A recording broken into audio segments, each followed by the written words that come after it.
Today we're taking a look at the 2015 Nissan Altima 2.5 SL. Now the Altima is a mid-size sedan that's looking to be nothing less than number one.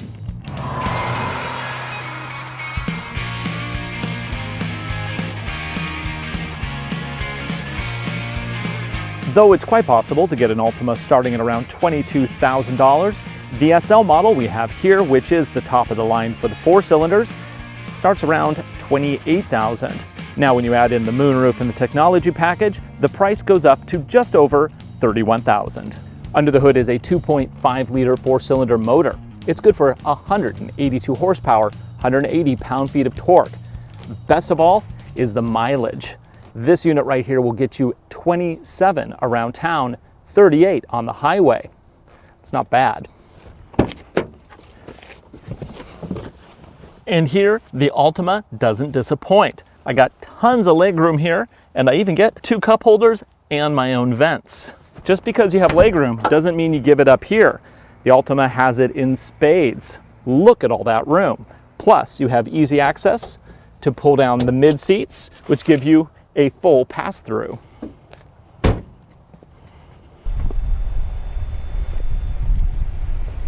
Now that we've looked at the outside, let's take a look at the inside from a driver's perspective. First off, the steering wheel. This one happens to be covered in leather. Now, it already is starting to show the effects of being a very light interior. There's already dirt getting in between the grooves here. So if you go with a light interior, that's going to take some extra love and care.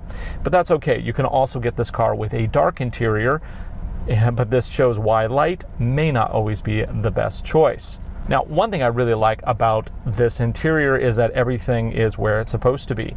We have a nice dual cluster display here. We have TAC on the left, Speedo on the right. In the middle is a multi-function display. On the right, we have navigation, Sirius XM, the works. Beneath that, aircon. Under that, we have a little port here for a USB that ties in with the stereo system. Moving back, we have the control for the CVT. And this is funny, it actually has an overdrive button on the side.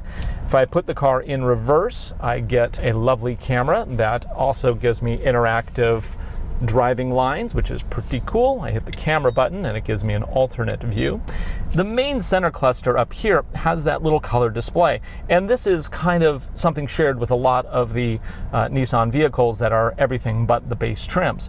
We hit the little button here and we can move through a variety of screens. First one is car status, second is tire pressure. In economy gauge, currently it shows that our average miles per gallon is 26.4, which is excellent considering I have not been babying it.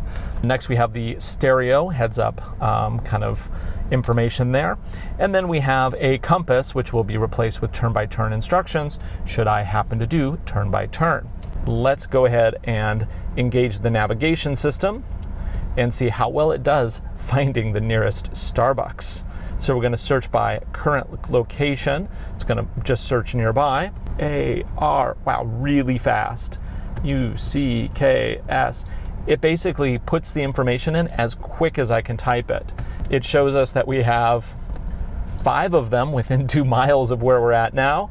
Let's go ahead and pick the closest. Start. Calculating route. And last and not least, there are the seats. These are called zero gravity seats, and they're actually quite nice.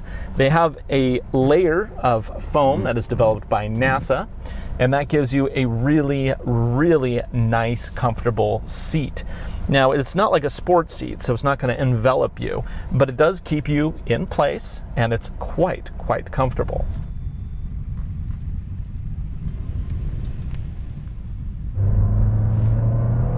Power comes on smooth. Now keep in mind this is the 4-cylinder model. This one is all about economy. That's why it gets 38 miles to the gallon on the freeway, 27 in the city. Both excellent numbers, especially when you consider this is a mid-size. This isn't just a dinky little subcompact. You can haul stuff in this one.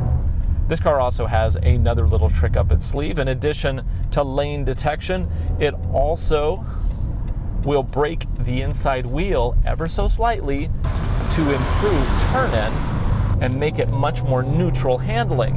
What it does is it basically gets rid of understeer that is so prevalent in these mid-size sedans. And it's not anything that you have to do. It's not going to wear your brakes out. It's just a very slight amount of grab that's just enough to kind of move the vehicle around. And it does an excellent job of improving the handling and dynamics of this Altima. In terms of a conservative mainstream vehicle, I think the Altima really delivers in the looks category. In fact, I think it's probably one of my favorite in the mid-size segment. It's not ridiculous. I think it'll age well. This car has actually been softened up a little bit for this generation. The suspension doesn't feel quite as eager and willing as the old suspension. This car, I think, will be very satisfying to the type of buyer that's looking for this kind of experience. I actually really like this car. I think it's comfortable. I think it's definitely capable, and you know it's going to be reliable.